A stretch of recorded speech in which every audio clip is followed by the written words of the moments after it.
So it's about that time, ladies and gentlemen, friends. Come on in, take your seat, get comfortable.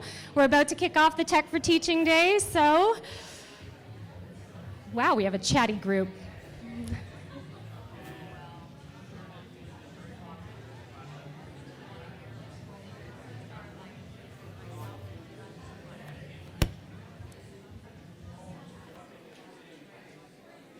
So, welcome to the first annual Tech for Teaching Day, everyone. Yay! I was going to say that cheering is encouraged, but you all seem pretty energized and ready to go today. So, just for a reference point, I'm about to be using Mentimeter in order to deliver what looks and feels like my PowerPoints today. You can get connected to my presentation in order to participate in activities. If you open up your browser on your phone and you go to menti.com and use my 6-digit code 743374. And I'll say that again, just in case anybody needs that extra reinforcement. It's menti.com and use the code 743374. So just as a heads up, while you all are getting connected, you can like my presentation, and I see I'm starting to get some little hearts in there. We were hoping to live stream today, but unfortunately, we're not able to do that for technical issues, so we will be recording today and then posting it on our YouTube channel. So you'll be able to find the recording both on the Tech for Teaching site. Remember, the bit.ly link is up there, bit.ly/techforteaching. The capitals in that title are important. And you'll also be able to find it on our YouTube channel. So Teaching and Learning Conestoga, just Google us, you'll find it. So if you want to come back to this recording at any point in time, I hope that you'll come back to this learning and you'll rewatch the recording, share it with your colleagues. I'll also be posting it in the Monday message board for our colleagues who were hoping to enjoy the live stream but aren't able. So very fantastic. I see I'm getting lots of likes in my presentation. You'll also notice that we have a hashtag, Tech for Teaching. The capitals are not important in that, except for the fact that they make the hashtag more accessible for screen readers. So please try and use the capitals in that hashtag. At any point in time, if you want to post on social media today, I am comfortable with you posting my image on social media. I'm on Twitter at JocelynDW, and so is Teaching and Learning Conestoga at TL Conestoga. So please feel free to post to that hashtag anything cool that you're seeing today. You'll notice that some of our participants have chosen to use a lanyard of a different color. They're choosing to wear an orange lanyard. This means they may not be comfortable with having their image posted on social media. So please respect their wishes. Maybe use a sticker over their face or don't include their image in any posts. So, Tech for Teaching Day is our first annual opportunity coming from Teaching and Learning. And it's really focused today on helping you bring new technologies into your teaching approaches. You're going to see workshops on Office 365. You're going to see workshops today on accessibility technology. You're going to see workshops today on open education resources. And that's because these seem to be the core themes that really struck me over the past 2 years since I've started this role. But if you know teaching and learning at all, you know that we love running events like this. And over the course of May, you're going to see us run a few more events like this, including the Scholarship Forum and the Universal Design for Learning Day, which is coming up at the end of May. So if you're interested in learning more about those topics, if you'd like another day like this to be able to participate and engage with your colleagues, there's 2 more opportunities for you all to get together and share ideas. So definitely reach out, connect with us. You can find our information on our website as well. Just Google Teaching and Learning Conestoga. And I see some people taking pictures, so I'm going to give them another minute just to take that shot. So I would like to learn a little bit about our audience. I would like to know, which best describes you? What is your role here at Conestoga? So you're connected to my Mentimeter. I'd like you to tell me, are you faculty? Are you support staff? Are you administrators? Or are you students? There are going to be student presenters at today's events, which is really cool. Very nice. It looks like we're a room full of faculty, which isn't that nice to all get together sometimes. There are support staff here today from our library, from our Learning Commons, and administrators. And so I look forward to the way that having many of these voices at the table can really expand the conversation that we're having about what teaching and learning looks like, particularly in the realm of technology. But I do wonder if there's a voice maybe missing at the table. I look forward to the students who are going to be co-presenting. I look forward to hearing from students what they would like to see from technology in their learning experience. You'll have that opportunity at the Collaboration in the Cloud workshop today. So, a next question. In a few words, why is teaching with technology important to you? What are you looking to get out of today? Now, this is a word cloud, and a word cloud really works best with just 1 or 2 word answers, but sometimes this is a robust question. So I've opened this up. You can pull in as many, you can submit as many answers as you would like. There's no cap to Mentimeter.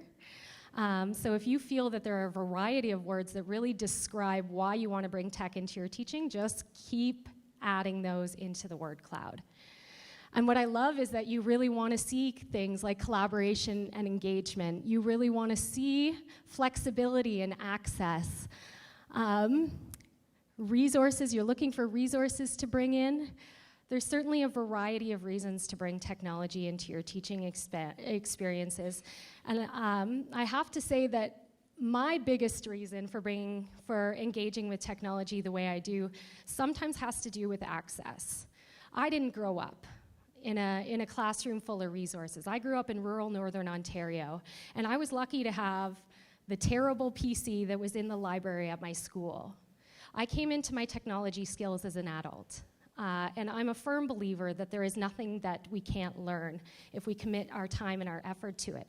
And I wonder, too, for our students, how many times technology is about access and about inclusion and about making sure that they can get what they need in order to advance themselves in their lives. So I hope that that's part of the conversation today. I love seeing that accessibility is so close up there, and I love seeing that you've contributed almost 100 ideas to what you think is the reason why technology is important to your teaching. Who thinks Mentimeter is kind of cool? I like it. It's my favorite thing. I call it my PowerPoint killer. So I'm going to let that keep evolving. What I'll do is I'll post a screenshot of this into the shared resource folder for you all. I'll also post the link for this presentation so that you can continue to refer back to it if that's helpful for you. So I did promise that today's streams are collaboration, engagement, inclusion, and openness. And I will be posting the schedule of workshops up here on the front board. We also had a long slip of paper that had the workshop schedule for you. If you didn't receive one, the presenters for the workshops also have some copies, or just take a picture of the person's copy beside you. You can refer to it throughout the day. You can also find the schedules of workshops on our website, bit.ly/tech4teaching. Go into the Padlet on there and like some of the workshops. Let people know which ones you're really interested in attending this afternoon. So today's core speakers are both Barbara Kelly, our VP Academic, and David Porter, the CEO of eCampus Ontario.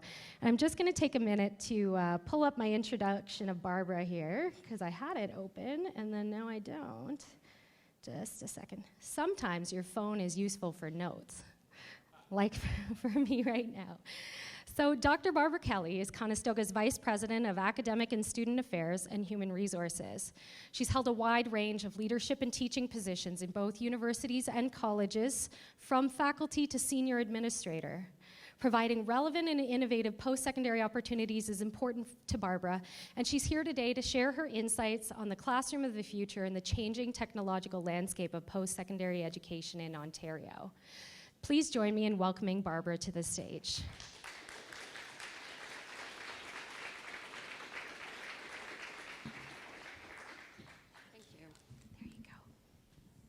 Welcome, everyone.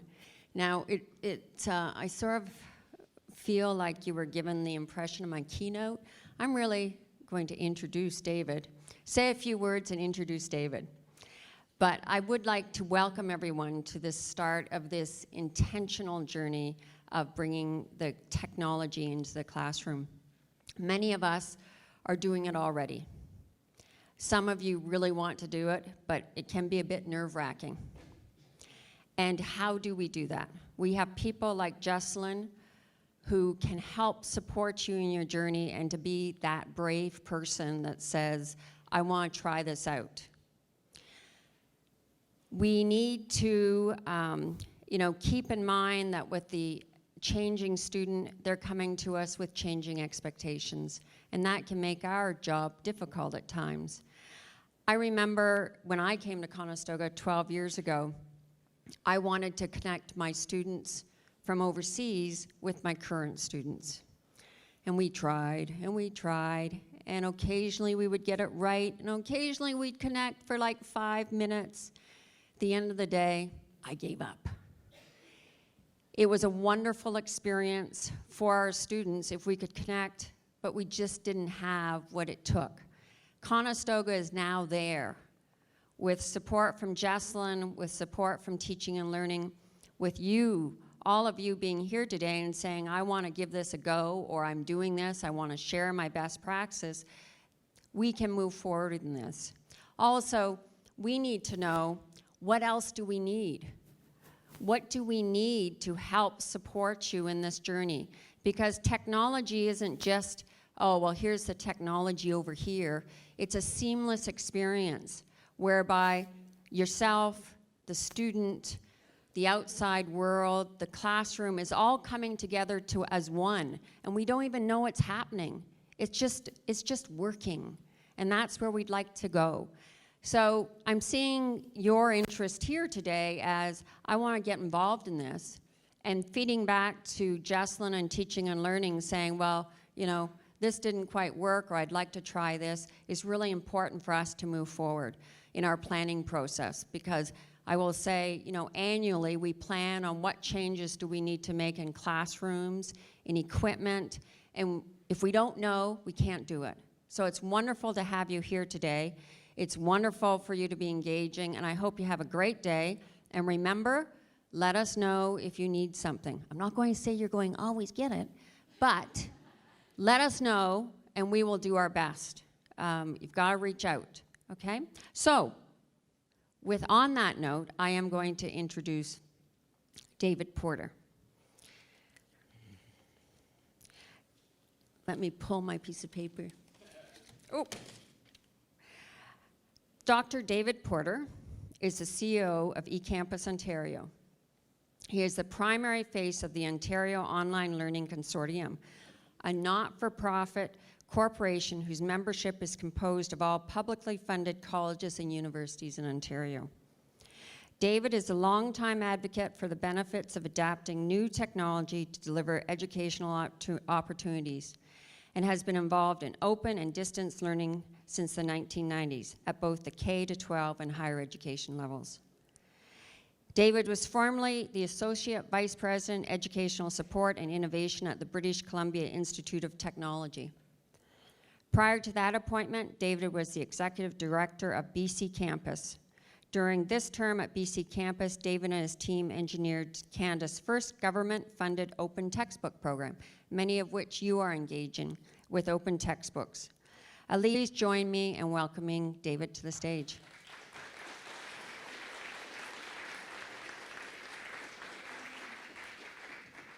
So enjoy your day. Thanks very much, Barbara.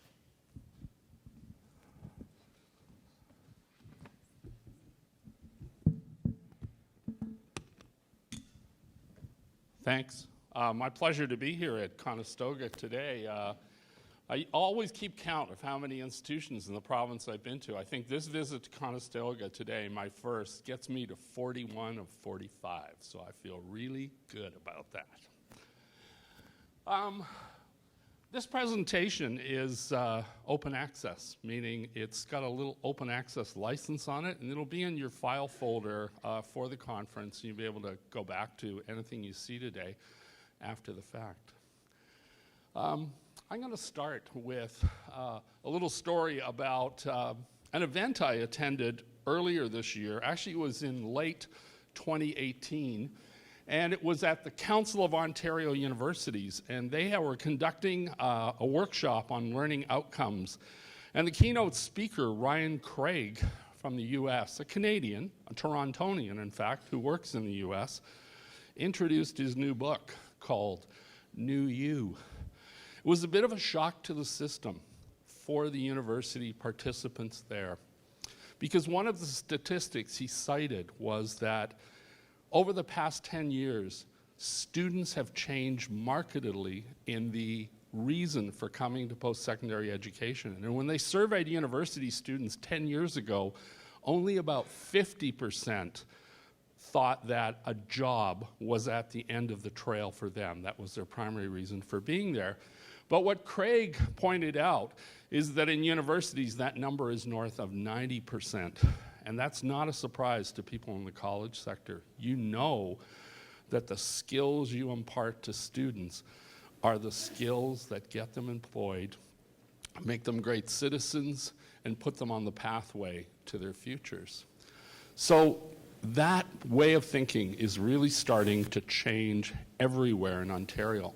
No more significantly than in the university sector, where they're really focused these days on how students can get skills as well as deep learning and knowledge.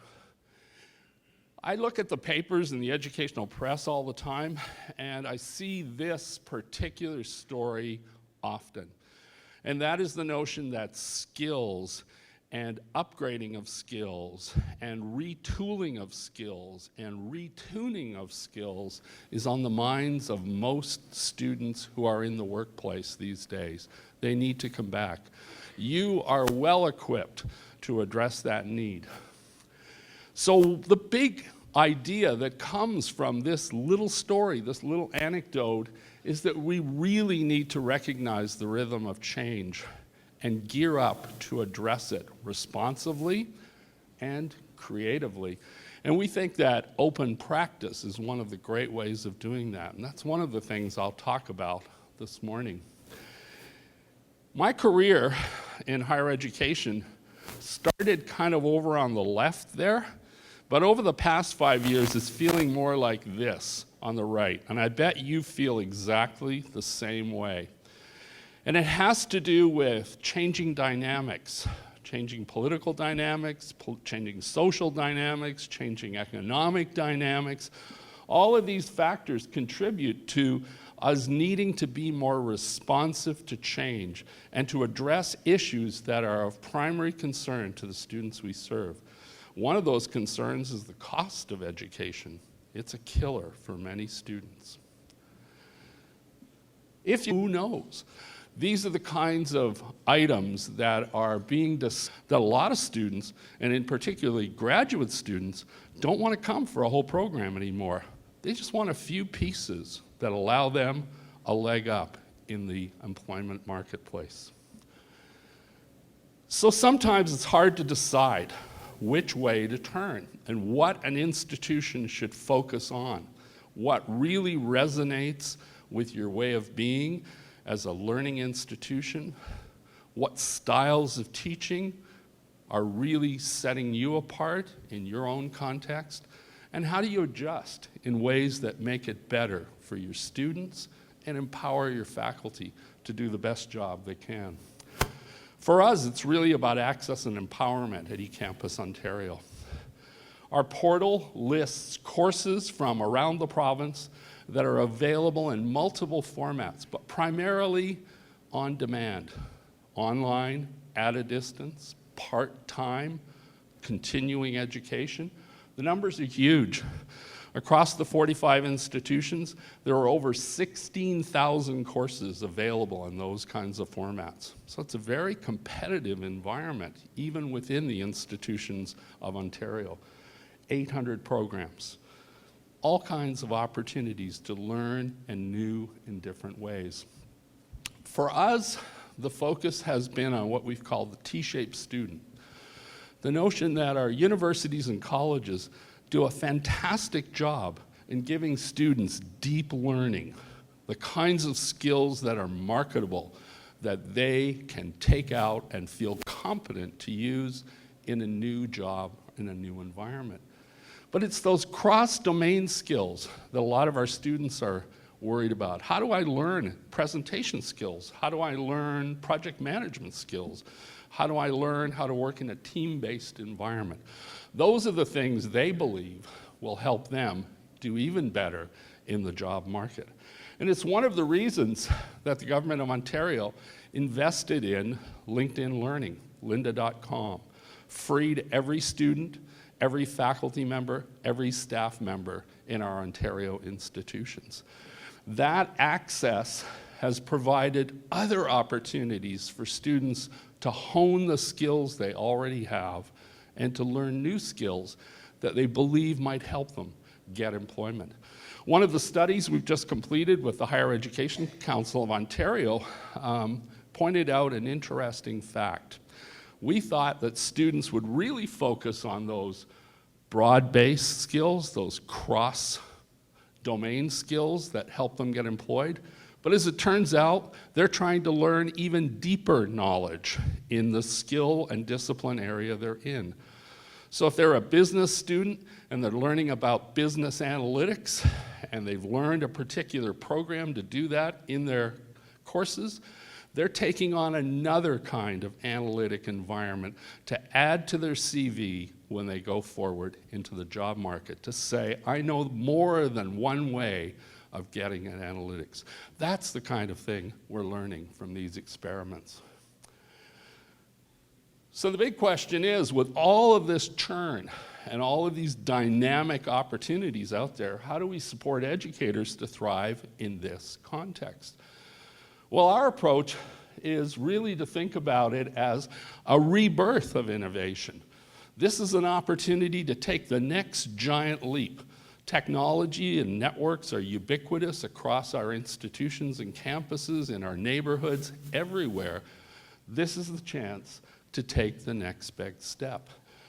And this is a true statement. From this point forward, technology and learning will forever be intertwined. There's no escape. You gotta be good at it. Students have to be good at it. It's embedded in every device, environment that we work. We have to be good at it. We have to think about it. And because of the pace picking up for these kinds of innovations, new ones are going to be coming down the turnpike all the time, and we're going to have to adjust in real time. So for us, extending practice is the guiding principle, empowering educators to make really good decisions about how they use technology for the purpose of learning in their classrooms. And Terry Green, who's going to be talking about Extend this afternoon, is the man. He is the guy who runs our Extend program and does a brilliant job of it. Get a like in, there you go. It's about extending your teaching practice. It's about thinking differently about how to use the technologies that are available to us. But it's also about playing with new technologies in a risk-free environment in order to learn new skills without affecting the outcomes for your students. Maybe a little bit of engagement with them, too, in that environment is the way to go. We've been offering virtual reality labs, open badging environments, experiential learning tools to give everybody a chance at trying out some of this new tech in ways that is easy to control and easy to manage. It's important that we learn these new skills. But the cornerstone of the work we do is the Ontario Extend program. And it's based on a concept that was developed by Simon Bates of the University of British Columbia. 6 attributes of empowered education that we believe everybody needs to be master of in 2019. And you may already be master of 2 or 3 of these now. And the opportunity that our Ontario Extend program provides is for you to be able to engage with colleagues in learning some other skills and being supported along the way. It's an interesting environment because it's about starting with the premise that we only use technology to enhance learning. It has to benefit learners and learning outcomes. Otherwise, why would we use it? We need to think about it that way. It's a great environment because it's interactive, it's engaging. It has all the bells and whistles you need to keep you interested over a period of time. It's based on 5 principles. It's our mantra. Explore, find out a little bit about something new. Engage with it. Extend it into your classroom and move towards a sense of empowerment that I could make decisions about how to use those tech in my classroom anytime. And all of your workshops this afternoon are all bundled up in that way of thinking. It's really nice because it's a gamified environment too. It's based on a badged interaction and a set of portfolios and demonstrations of competence that allow you to earn 6 badges. And if you get all 6, then you earn the Empowered Educator badge. Do we have any of those in this room? Kim Carter, way to go. But it's the final stage that's the best. Because when you really get there and you feel you've mastered all that, that's when you enter the Buddha state. And enlightenment is what we're really hoping is the outcome from this program. That people feel confident enough to say, no, I'm not using that in my class because I don't think it's going to help my students. Or I want to use that in my class because I know it's going to help my students. Those are the kinds of declarations you can make after you reach the Buddha state. Rethinking really needs to be at the core of our practice these days. We need to think differently about how we approach teaching and learning, given the fact that tech is there that might be an aid to what we do. And we've been focused at eCampus on 3 particular areas: learning resources, learning experiences, and learning recognition, as the 3 rethinkings that really need to power our teaching and learning and training cycles in our institutions. I'm only going to talk about one: rethinking learning resources, because it's the one that Conestoga has been well engaged with us on, and it's the one that's really starting to take off across the province because of the obviousness of the idea. We have great role models in Canada, in particular for rethinking learning resources. My colleagues at BC Campus have been engaged in this thinking since 2003. They've been providing resources to institutions to build materials that benefit students, and in particular, open materials. This has been picked up in a huge way by one of the biggest institutions in the country, the University of British Columbia. About 5 years ago, the physics department decided these textbooks our students are using, too expensive, and we see ones just as good that are available for free, created by our colleagues and peers in the United States. And so they decided they were going to use an open textbook for their students, and it saved them $90,000, those students, first time out. The math department said, we can do better than that. And they decided that they were going to use open textbooks for first-year math at the University of British Columbia, and they saved students $1 million the first time out. Then, nearly all UBC math textbooks are now available openly. Download them from the internet, download them to your iPad, download them to your Android tablet, to your phone. All of those resources are available for free. That's made a huge difference in the lives of students, and it also has allowed faculty to customize the experience their students have without following a textbook lockstep. Our colleagues at Kwantlen Polytechnic have gone in a different direction. They've decided to go after programs, first-year programs, and make those free. So what they did at Kwantlen Polytechnic was decide that there would be a zero resource cost for many of their first-year programs, attracting more students to them and giving their faculty more opportunity to customize the experience students have. The impact has been huge. They are now using these open resources in 350 sections with 100 instructors in 30 departments, 10,000 students, and have saved them $1 million. This is big-time news. Those are the kinds of ideas that spread quickly from institution to institution because students hear about it, talk to their friends who talk to their friends, and what you'd think happens. Open education is not just about textbooks. It's about resources of all kinds, tools, software, practices that are free and legally available to use without any barriers, that makes the digital learning environment even smoother for most students. They don't have to make choices. Do I pay my rent? Do I buy my food? What do I do? It's easy. It's about granting freedoms. It's about sharing as a fundamental of teaching. It's about collaboration being a good thing. Those are all demonstrations of those practices. It's about access.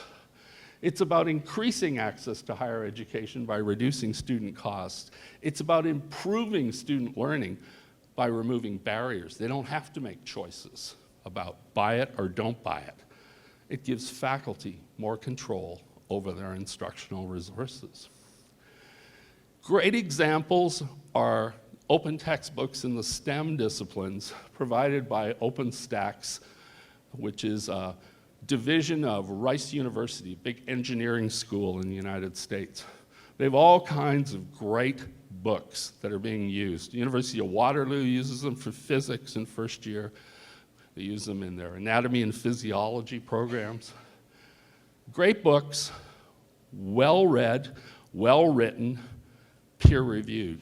That's the critical piece. It's all based on the notion that copyright exists. And the Stanford University Law School came up with a creative idea to use copyright in a new way to grant permissions beyond all rights reserved. And so a simple, standardized way to do that was devised using a set of licenses with a little CC logo. And you saw that at the beginning of my presentation today, which means take these slides, use them any way you'd like to move ahead your thinking and those of your colleagues.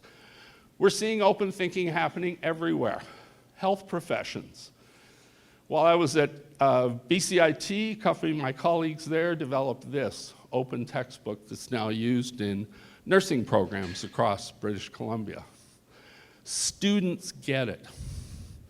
We meet with all the student government groups in Ontario yearly in August and run a workshop with them, and they have been active in building out advocacy campaigns around Ontario, moving the idea forward with students at the same time as we're moving it ahead with faculty. Students are now winning global awards for advocacy about openness and the need to reduce costs and to do things in different collaborative, open, and shareable ways. They're also aware that the models we use are broken in some ways. If 54% of students don't buy the textbook they're assigned, we got a problem. Because if you don't have the material you need on the first day of class, your chances of success diminish over time. If you don't have them, you earn a poor grade. This is research that was done in British Columbia in the college and university sector. Faculty are getting it. This is data from a national survey in the United States about how faculty make choices about the resources they use in their classrooms. Many, especially in online or distance programs. In 2014, the data showed that if it works with our learning management system, it was at the top of the list. Cost, didn't matter. 2016 data, cost, near the top of the list. Works with our LMS, bottom of the list. This particular stat has got broader implications than simply open textbooks. I was just reading a piece of data yesterday about learning management systems starting to flatten out and decrease on some campuses. Interesting idea. Why is that happening? One of the cool things about open textbooks is their malleability. Your ability to take them, use them, customize them, rework them, and change them to suit your needs. Here's Research Methods in Psychology, second Canadian edition. Here's Research Methods in Psychology, third American edition. People have taken the common ground of the text and reworked it with examples, case studies, and new ideas to suit particular audiences. Malleability is a big part of it. The central message is, excuse me, don't reinvent it. Adapt something that already exists and use it yourselves. You're saying, yeah, but I use more than textbooks. I use project files and learning activities and assessments and homework help systems and PowerPoint decks and all kinds of other resources in my classroom. Yes, you do. All of these are now entering the open domain. All of these are the subject of development here in this province and with our colleagues. So we need more and better targeted ways of supporting faculty and instructors. So how do we do that? Support systems for open practice are critical, and they're both people-powered and tech-powered. I want to talk a little bit about that. We just launched our new open library for the province of Ontario. Anybody here been there? Yes, good. 270 open textbook resources in that library, free to use, download in any particular format you want, from Kindle to an iPad to print on demand. The University of Waterloo is our print on demand partner. You can just send the file there and they'll send you a print copy for about 25, 30 bucks. Sometimes texts that cost 180 bucks, you can get for much cheaper. The open library is a place to find, customize, or create new resources. It's a gold mine once you start taking a look. These are two books that started their life in our open library that are business textbooks that have morphed over the last few years, mainly because faculty members at Conestoga, Fanshawe, and Lambton worked on them to make them more Canadian in their case studies. So, Fundamentals of Canadian Business,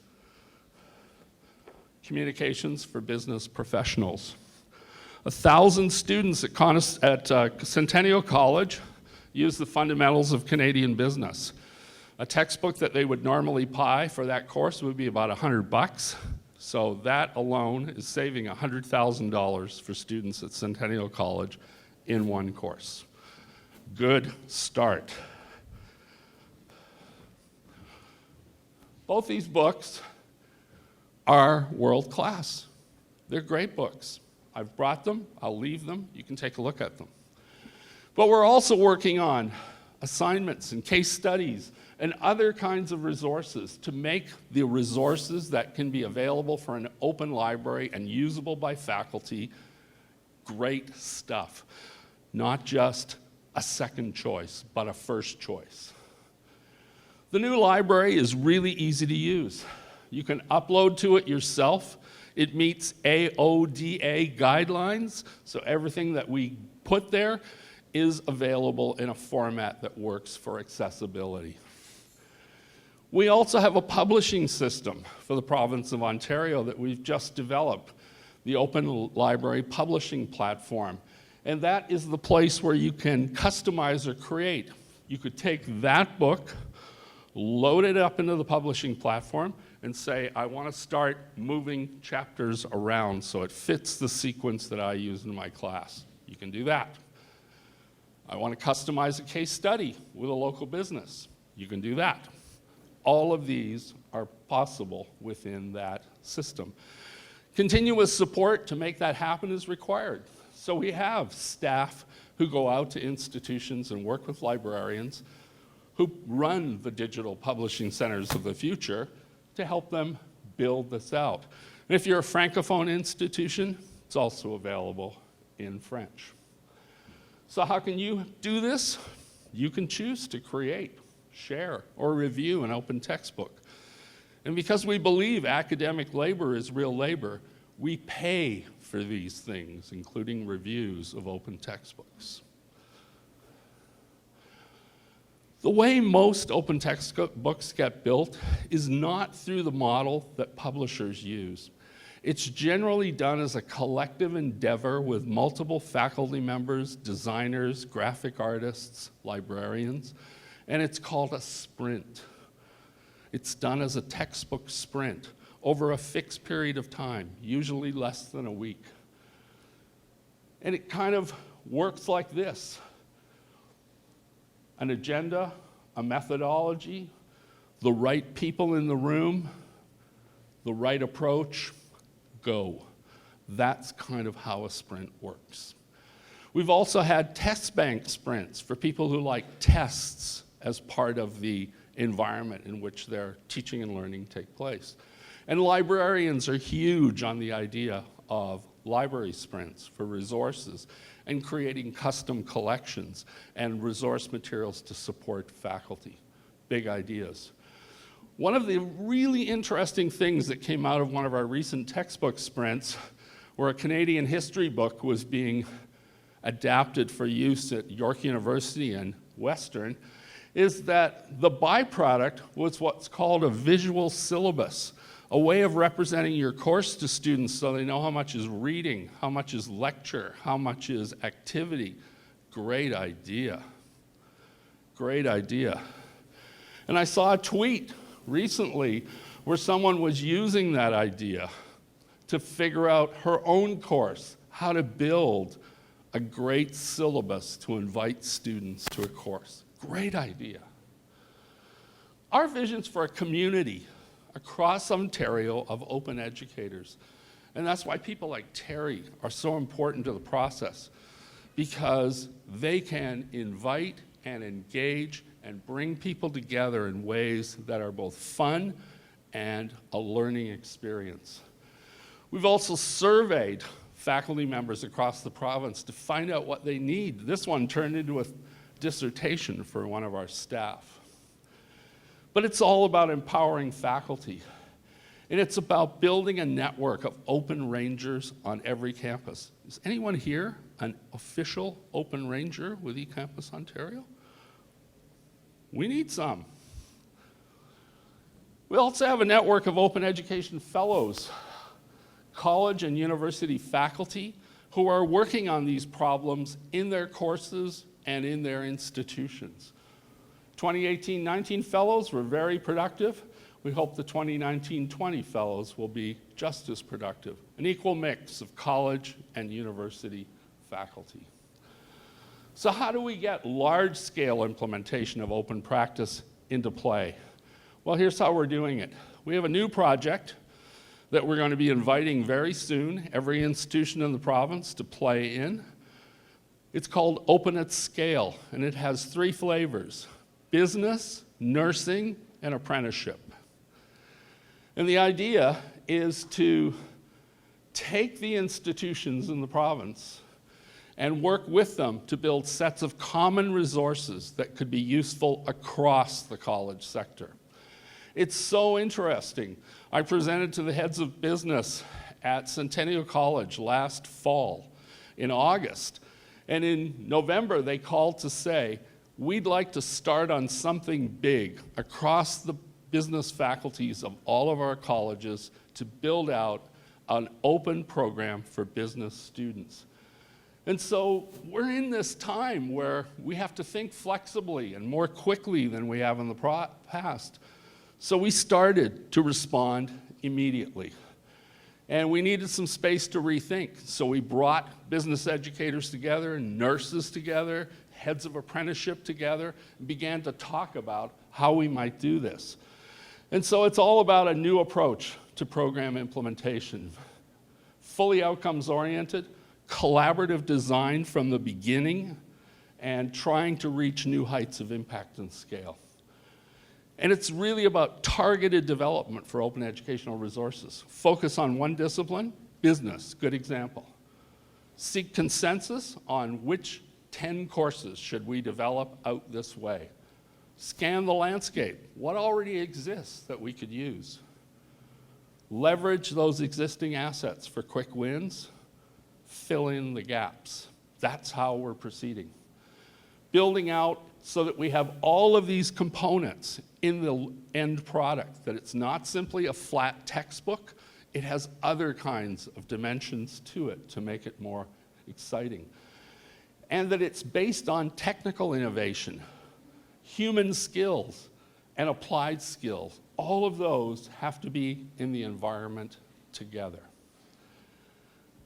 3 phases, January to March, April to December, January 2020 to March 2020. We're in phase 2.1 right now, and we're moving towards adoptions and sprints. And we'll be announcing to institutions later in the spring opportunities for faculty members to be released. We'll pay for time for people to work on projects. So it's rolling out in business, nursing, and trades.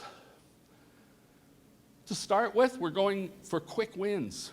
For business, boost adoption of 2 Ontario open business textbooks, the 2 I just showed you. These ones. There are currently 4 institutions using those open textbooks right now. They're using them with 2,170 learners, and the savings they've reported is $170,000. We're working with heads of business to work on all 24 institutions with a potential savings from 1 book of being $1 million starting in fall 2019. You can see how quickly these savings add up, and you can see how quickly learners can be impacted with it. Nursing is about adapting resources that have immediate impact in the nursing program and come up with some focused wins initially. Nursing educators in our universities have focused on public health as one of the places they want to go first. That's where they want to emphasize some of the training and some of the resources we need to build out. Slightly different approach with apprenticeship, focused on the training standard, the things that happen in the workplace for which students are examined for their certificate of qualification to earn their certification. Right now, in some trades, that number is at the 50% mark. We need to do better. We are looking at new kinds of tools to use in these areas of practice. Things that involve video, things that involve AI-based adaptive learning and training. Some very interesting ideas being put forward. Heads of apprenticeship are meeting next week in Stony Creek to consider the approach we're taking forward. Moving forward, what I'm asking you today is to think, as a part of all of the activities you'll be involved in today, how you can support the big idea of shared human expertise plus social good, creating high-value community resources for you and your colleagues.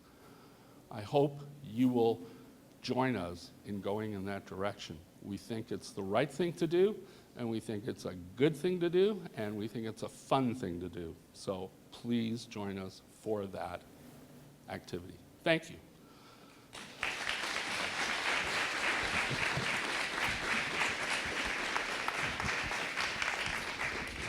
I would be happy to answer any questions or comments you may have. You know, you were wrapping up. I was. I did it with 5 minutes to spare. You did it. I thought you were going to go over. Oh No. I thought I'd end on time and give you a break. I brought my phone on the way up here, but that's okay. Thank you. Thank you so Thank much you. for taking the time to come, and we just want to recognize David completely just offered to come today, so we wanted to make sure that he went home with something in hand to say thank you for coming to Conestoga, and thank you for sharing these ideas about open resources and how they're being shared across Canada.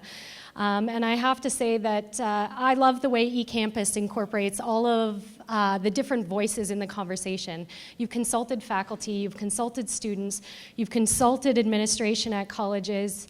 Most of you have been faculty yourselves. You really understand the experience, and you're just trying to make education better, post-secondary education better here in Ontario. So thank you again so much. you.